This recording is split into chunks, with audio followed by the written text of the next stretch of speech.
ಅವರಿಬ್ರು ಸಮಾಜದಲ್ಲಿ ಜವಾಬ್ದಾರಿಯುತ ಸ್ಥಾನದಲ್ಲಿ ಇರೋರು. ಒಬ್ಬ ವೃತ್ತಿಯಿಂದ ವಕೀಲ, ಮತ್ತೊಬ್ಬ ಪುರಸಭೆಯ ಮುಖ್ಯಾಧಿಕಾರಿ. ಇವರಿಬ್ಬರ ನಡುವೆ ಯಾವುದೋ ಒಂದು ಸಣ್ಣ ವಿಚಾರಕ್ಕೆ ಮಾತಿನ ಚಕಮಕಿ ಶುರುವಾಗಿ ಹೊಡೆದಾಟವನ್ನ ಮಾಡಿಕೊಂಡಿದ್ದಾರೆ. ಆ ಕುರಿತ ಒಂದು ವರದಿ ನಿಮ್ಮ ಮುಂದೆ. ವಕೀಲರು ಪುರಸಭೆ ಮುಖ್ಯಾಧಿಕಾರಿ ಮಧ್ಯೆ ಮಾರಾಮಾರಿ. ಸರ್ಕಾರಿ ಜಾಗ ಒತ್ತುವರಿ ತೆರವಿನ ವಿಚಾರವಾಗಿ ಕಿತ್ತಾಟ. ಆಸ್ಪತ್ರೆ ಬೆಡ್ ಮೇಲೆ ಮಲಗಿರೋ ಅಧಿಕಾರಿ, ಪುರಸಭೆ ಪೌರ ಕಾರ್ಮಿಕರಿಂದ ದಿಢೀರ್ ಪ್ರತಿಭಟನೆ. ಈ ಎಲ್ಲ ಘಟನೆಗಳು ನಡೆದಿದ್ದು ಬೆಳಗಾವಿ ಜಿಲ್ಲೆಯ ಅಥಣಿಯಲ್ಲಿ. ಸರ್ಕಾರಿ ಜಾಗ ಒತ್ತುವರಿ ತೆರವಿಗೆ ವಿಚಾರವಾಗಿ ಚರ್ಚೆ ಮಾಡುವಾಗ ಮಾತಿಗೆ ಮಾತು ಬೆಳೆದಿದೆ. ಪುರಸಭೆ ಕಚೇರಿಯಲ್ಲಿ ವಕೀಲರು ಮತ್ತು ಮುಖ್ಯಾಧಿಕಾರಿ ನಡುವೆ ಗಲಾಟೆಯಾಗಿ ಮಾರಾಮಾರಿ ನಡೆದಿದೆ. ಮುಖ್ಯಾಧಿಕಾರಿ ಅಶೋಕ ಗುಡಿಮನಿ ಮೇಲೆ ನ್ಯಾಯವಾದಿ ಮಿತೇಶ್ ಪಟ್ಟಣ ಹಲ್ಲೆ ಮಾಡಿ ಕೊಲೆ ಬೆದರಿಕೆ ಹಾಕಿದ್ದಾರೆ ಎಂಬ ಆರೋಪ ಕೇಳಿಬಂದಿದೆ. ಇನ್ನು ಗಲಾಟೆಯಲ್ಲಿ ಮುಖ್ಯಾಧಿಕಾರಿ ಅಶೋಕ ಗುಡಿಮನಿ ಅಸ್ವಸ್ಥಗೊಂಡು ಅಥಣಿ ಸರ್ಕಾರಿ ಆಸ್ಪತ್ರೆಯಲ್ಲಿ ಚಿಕಿತ್ಸೆ ಪಡೆದಿದ್ದಾರೆ. ಬಳಿಕ ನನಗೆ ಜೀವ ಭಯ ಇರುವ ಕಾರಣ ದೂರು ದಾಖಲು ಮಾಡುವ ಬಗ್ಗೆ ಆಲೋಚನೆ ಮಾಡ್ತಿರುವುದಾಗಿ ತಿಳಿಸಿದ್ರು. ಮಾಡ್ತೀವಿ ಅಂತ ಹೇಳಿದ್ರು. ಹಿಂಗಾಗಿ ನಾನು FIR ಮಾಡಿಸ್ತಿಲ್ಲ. ಜೀವ ಬೆದರಿಕೆ FIR ಮಾಡಿಸ್ತಿಲ್ಲ. ನನಗೆ ಅವರು ಬಡದಲ್ಲಿ ಹೊಡಿತಕ್ಕೆ ನನಗೆ ಆರಾಮ ಮಾಡಿಸ್ಲಿಲ್ಲ. ಈ ಕಡೆ ಹಾಸ್ಪಿಟ್ಲಿಗೆ ಬಂದ ಟ್ರೀಟ್ಮೆಂಟ್ ಮುಗಿಸ್ಕೊಂಡು ಮನೆಗೆ ಹೋಗಿ ಅದೇ FIR ಮಾಡೋದ್ರ ಬಗ್ಗೆ FIR ಏನು ಮಾಡಿದ್ರು. ಇಲ್ಲಿ ಹಾಸ್ಪಿಟ್ಲಿಗೆ ಬಂದಾಗಲೂ ಹೇಳಿ ಹೋಗಿದ್ರು, ನೀನು FIR ಮಾಡಿಸಿದ್ರೆ ನೀನು ಬಿಡಲ್ಲ. ಇನ್ನು ಘಟನೆ ಕುರಿತು ನ್ಯಾಯವಾದಿ ಮಿತೇಶ್ ಪಟ್ಟಣ ಪ್ರತಿಕ್ರಿಯೆ ಕೊಟ್ಟಿದ್ದು, ನಾನು ವಿವಾದಿತ ಪ್ರಕರಣದ ಕುರಿತು ಮಾಹಿತಿ ಕೇಳಿದ್ದಕ್ಕೆ ಸರಿಯಾಗಿ ಮಾಹಿತಿ ನೀಡಿಲ್ಲ. ಇದರಿಂದಾಗಿ ನೂಕುನುಗ್ಗಲು ಆಗಿದ್ದು ಸತ್ಯ. ಆದರೆ ನಾನು ಹಲ್ಲೆ ಮಾಡಿಲ್ಲ ಅಂತ ಸಮಜಾಯಿಸಿ ಕೊಟ್ಟರು. ಈಗ ನಾವು ಹೋದಂತವರು 3 ಮಂದಿ ವಕೀಲರು, ಒಬ್ಬರು 20 ವರ್ಷ ಪ್ರಾಕ್ಟೀಸ್ ಮಾಡಿದಂಥ ಶಿಶಿಬಾಡಿ ವಕೀಲರು, ನಮ್ಮದು 10-12 ವರ್ಷ ಪ್ರಾಕ್ಟೀಸ್ ಆದಂಥ ನಾವು, ನಮ್ಮ ಜೋಡಿ ನಮ್ಮ ಜೂನಿಯರ್ ವಕೀಲರು ಬಂಗಾರ ವಕೀಲರು ಬಂದಿದ್ರು. ಈಗ ನಮ್ಮ ಎಲ್ಲ ವಕೀಲರ ಮೇಲೆ ಹಲ್ಲೆ ಮಾಡಿದ್ದಾರೆ ಅಂದರೆ ಈಗ ದೊಡ್ಡ ನನಗೆ ಅಷ್ಟಲ್ಲ, ಎಲ್ಲ ವಕೀಲರ ಸಮುದಾಯಕ್ಕೆ ಹಲ್ಲೆ ಆದಾಗಿದ್ದು. ಯಾಕಂದ್ರೆ ನಾವು ಸಾರ್ವಜನಿಕವಾಗಿ ಹಿತಾಸಕ್ತಿ ಬಗ್ಗೆ ಕೇಳಕ್ಕೆ ಹೋಗಿದ್ದೆವು, ನಮ್ಮ ವೈಯಕ್ತಿಕವಾಗಿ ಯಾವುದೂ ಇಲ್ಲ ಅಲ್ಲಿ. ಈ ಬೆನ್ನಲ್ಲೇ ಮುಖ್ಯಾಧಿಕಾರಿ ಮೇಲಿನ ಹಲ್ಲೆಯನ್ನು ಖಂಡಿಸಿ ಅಥಣಿ ಪುರಸಭೆ ಪೌರ ಕಾರ್ಮಿಕರು ದಿಢೀರ್ ಪ್ರತಿಭಟನೆ ನಡೆಸಿ ವಕೀಲರ ಬಂಧನಕ್ಕೆ ಆಗ್ರಹಿಸಿದ್ರು. ಒಟ್ನಲ್ಲಿ ಸಮಾಜದಲ್ಲಿ ಜವಾಬ್ದಾರಿಯುತ ಸ್ಥಾನದಲ್ಲಿರುವವರೇ ಹೀಗೆ ಅಸಭ್ಯ ವರ್ತನೆ ತೋರಿದ್ರೆ ಹೇಗೆ ಅಂತ ಸಾರ್ವಜನಿಕರು ಪ್ರಶ್ನೆ ಮಾಡುವಂತಾಗಿದೆ. ಸಂಜು ಅರಭಾವಿ, ರಿಪಬ್ಲಿಕ್ ಕನ್ನಡ, ಚಿಕ್ಕೋಡಿ.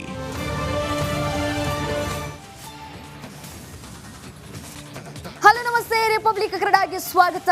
ನಾನು ರಮ್ಯಾ ರಮೇಶ್.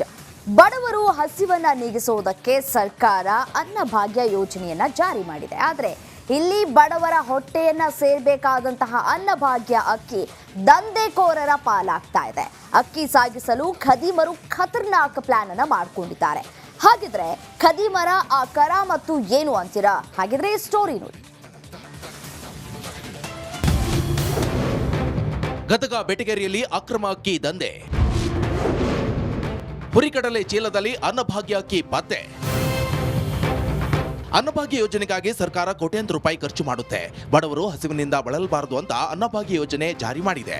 ಆದರೆ ಅಕ್ಕಿ ದಂಧೆಕೋರರು ಇದನ್ನೇ ಬಂಡವಾಳ ಮಾಡಿಕೊಂಡಿದ್ದಾರೆ. ಬಡವರಿಗೂ ಕೊಡುವ ಅಕ್ಕಿ ಮೇಲೂ ಕೂಡ ನುಂಗುಬಾಕರ ಕಣ್ಣು ಬಿದ್ದಿದೆ. ಹೌದು, ಗದಗ ಬೆಟಗೇರಿಯ ನರಸಾಪುರ ಇಂಡಸ್ಟ್ರಿಯಲ್ ಪ್ರದೇಶದಲ್ಲಿ ಅಪಾರ ಪ್ರಮಾಣದ ಅನ್ನಭಾಗ್ಯ ಅಕ್ಕಿ ಪತ್ತೆಯಾಗಿದೆ. ಶ್ರೀ ಗೋಡಚಿ ವೀರಭದ್ರೇಶ್ವರ ಪುಟಾಣಿ ಇಂಡಸ್ಟ್ರಿಯಲ್ ಹೆಸರಿನ ನಂದಿ ಬ್ರ್ಯಾಂಡ್ ಹುರಿಕಡಲೆ ಚೀಲದಲ್ಲಿ ಅಕ್ಕಿಯನ್ನು ಸಂಗ್ರಹಿಸಿ ಸಾಗಾಟ ಮಾಡ್ತಿದ್ದ ಬೆಳಕಿಗೆ ಬಂದಿದೆ. ಸದ್ಯ ಖಚಿತ ಮಾಹಿತಿ ಮೇರೆಗೆ ಆಹಾರ ಇಲಾಖೆ ಹಾಗೂ ಪೊಲೀಸ್ ಇಲಾಖೆ ದಾಳಿ ಮಾಡಿದೆ.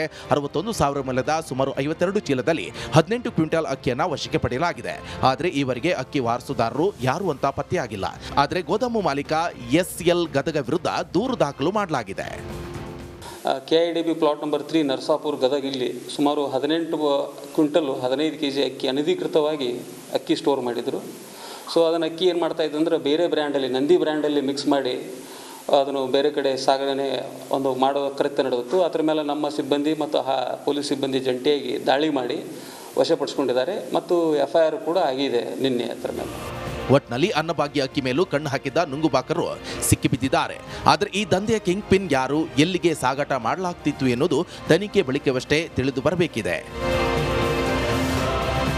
ಮಂಜು ಪತ್ತಾರ, ರಿಪಬ್ಲಿಕ್ ಕನ್ನಡ.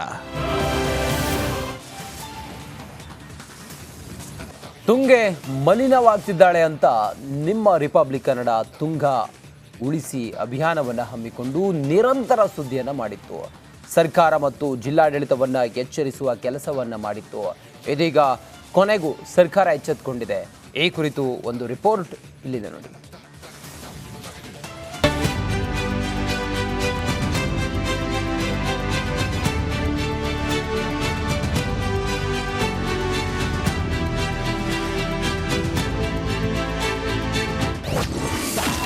ರಿಪಬ್ಲಿಕ್ ಕನ್ನಡದ ಮತ್ತೊಂದು ಇಂಪ್ಯಾಕ್ಟ್. ತುಂಗಾ ಮಾಲಿನ್ಯ ತಡೆಗಟ್ಟಲು ಸಮಿತಿ ರಚನೆ. ಗಂಗಾ ಸ್ನಾನ ತುಂಗಾ ಪಾನ ಎನ್ನುವ ನಾಣ್ಣುಡಿ ಇದ್ರೂ ಇದಕ್ಕೆ ತದ್ವಿರುದ್ಧವಾಗಿ ತುಂಗಾ ನದಿಗೆ ತ್ಯಾಜ್ಯಗಳೆಲ್ಲ ಸೇರಿ ಕಲುಷಿತಗೊಂಡಿತ್ತು. ಹೀಗಾಗಿ ತುಂಗಾ ನದಿ ಉಳಿಸುವ ನಿಟ್ಟಿನಲ್ಲಿ ನಿಮ್ಮ ರಿಪಬ್ಲಿಕ್ ಕನ್ನಡ ಸರಣಿ ಸುದ್ದಿ ಬಿತ್ತರಿಸಿ ತುಂಗಾ ಉಳಿಸಿ ಅಭಿಯಾನ ಕೈಗೊಂಡಿತ್ತು. ಸದನದಲ್ಲೂ ನಮ್ಮ ಸುದ್ದಿ ಭಾರಿ ಸದ್ದು ಮಾಡಿತ್ತು. ಸದ್ಯ ಎಚ್ಚೆತ್ತ ಸರ್ಕಾರ ಇದೀಗ ತುಂಗಾ ಮಾಲಿನ್ಯ ತಡೆಗಟ್ಟುವ ಕುರಿತು ಕ್ರಮ ಕೈಗೊಂಡಿದೆ.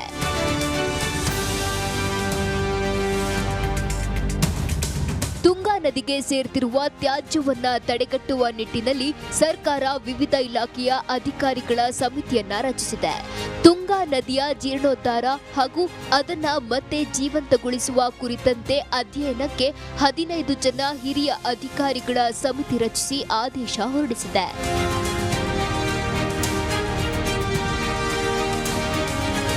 ಕೊನೆಗೂ ರಿಪಬ್ಲಿಕ್ ವರದಿಗೆ ಸರ್ಕಾರ ಅಲರ್ಟ್ ಆಗಿದ್ದಾಯ್ತು. ಸಮಿತಿ ರಚನೆ ಮಾಡಿದ್ದು ಆಯ್ತು. ಕೂಡಲೇ ಸಮಿತಿಯ ಅಧಿಕಾರಿಗಳು ತುಂಗಾ ನದಿ ಮಲಿನವಾಗ್ತಿರೋದನ್ನ ತಡೆಯೋಕೆ ಶಾಶ್ವತ ಪರಿಹಾರ ಒದಗಿಸಲಿ ಅನ್ನೋದೇ ನಮ್ಮ ಆಶಯ. ಕ್ಯಾಮರಾ ಪರ್ಸನ್ ಚಿರಾಗ್ ಜೊತೆ ಭೀಮಾ ನಾಯಕ್ ಎಸ್.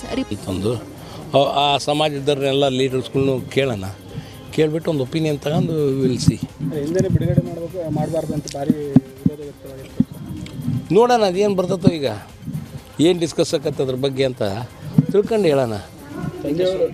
ಸುರೇಶ್ ಅವರು ಕೂಡ ವಿರೋಧ ಮಾಡಿದ್ದಾರೆ. ಅಲ್ಲ, ವಿರೋಧನೂ ಐತಿ, ಫಾರು ಐತಿ, ಎರಡೂ ಐತಿ. ಫುಟ್ಪಾತ್ ಒತ್ತುವರಿ ತೆರವು ಮಾಡಿದ ಅಧಿಕಾರಿಗಳ ವಿರುದ್ಧ ಅಂಗಡಿ ಮಾಲೀಕರು ರಸ್ತೆ ತಡೆದು ಪ್ರತಿಭಟನೆ ನಡೆಸಿದರು. ಕೋಲಾರದ ಶ್ರೀನಿವಾಸಪುರ ಪಟ್ಟಣದ ಎಂಜಿ ರಸ್ತೆಯಲ್ಲಿ ಪುರಸಭೆ ಅಧಿಕಾರಿಗಳ ನೇತೃತ್ವದಲ್ಲಿ ಒತ್ತುವರಿ ತೆರವು ಕಾರ್ಯಾಚರಣೆ ನಡೆಸಲಾಯಿತು. ಈ ವೇಳೆ ಅಂಗಡಿ ಮಾಲೀಕರು ಹಾಗೂ ಅಧಿಕಾರಿಗಳ ನಡುವೆ ಮಾತಿನ ಚಕಮಕಿ ನಡೆಯಿತು. ಚಿಕ್ಕಮಗಳೂರು ತರೀಕೆರೆ ತಾಲೂಕಿನ ಕೆಂಚಾಪುರದಲ್ಲಿ ಬೈಕ್ ಸವಾರರು ಪುಂಡಾಟವನ್ನು ಮೆರೆದಿದ್ದಾರೆ. ಸೈರನ್ ಹಾಕಿ ಹಾರನ್ ಮಾಡಿದ್ರು. ಆಂಬ್ಯುಲೆನ್ಸ್ಗೆ ದಾರಿ ಬಿಡದೆ ತೊಂದರೆ ಕೊಟ್ಟಿದ್ದಾನೆ. ಬೊಲೆರೋ ಟ್ರ್ಯಾಕ್ಟರ್ ಮಧ್ಯೆ ಅಪಘಾತವಾಗಿದ್ದು ಹಲವು ಜನರಿಗೆ ಗಂಭೀರ ಗಾಯವಾಗಿತ್ತು. ಈ ಸಂದರ್ಭದಲ್ಲಿ ಆಂಬ್ಯುಲೆನ್ಸ್ನಲ್ಲಿ ಗಾಯಾಳುಗಳನ್ನು ಕರೆದೊಯ್ಯುವಾಗ ಪುಂಡರು ಅಟ್ಟಹಾಸವನ್ನು ಮೆರೆದಿದ್ದಾರೆ.